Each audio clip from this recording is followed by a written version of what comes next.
আমরা ছাত্র জনতার ঐক্যবদ্ধ আন্দোলনের মধ্য দিয়ে আমরা বিগত 5ই আগস্ট যে অর্জন করেছি সেই অর্জনকে কোনোভাবে আমাদের হারাতে দেওয়া যাবে না।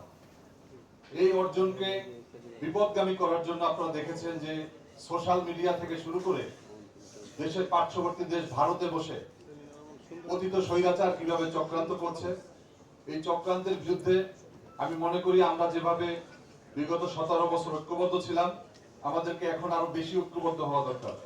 কারণ সামনে নির্বাচন, এই নির্বাচনে আমরা চাই, তারেক রহমান একটি থিওরি দিয়েছেন যে জাতীয় সরকার, আমরা অবশ্যই জাতীয় সরকার চাই, কিন্তু আমরা কোনো প্রকার চক্রান্তে যেন আমরা পা না দেই। আমাদের এখানে বিভিন্ন ধরনের গুজব আজকে আওয়ামী লীগ ছড়াচ্ছে, আমরা আবার এটাকে বহন করতেছি।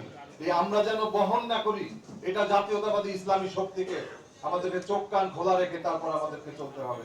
সংগ্রামী বন্ধুরা আমার, আপনারা দেখেছেন যে এই সরকারের সাফল্য, অন্তর্বর্তীকালীন সরকারের প্রধান ডক্টর মোহাম্মদ ইউনূসের হস্তক্ষেপের কারণে, তার দৃঢ় নেতৃত্বের কারণে আমরা বিগত এই চলমান রমজান মাসে যেভাবে দ্রব্যমূল্য নিয়ন্ত্রণ করেছে, আমরা আশা করব তিনি স্বরাষ্ট্র মন্ত্রণালয়কে আরো শক্তিশালী করে তিনি আমাদের আইন শৃঙ্খলাকেও রক্ষা করবেন, আরো জোরদার করবেন।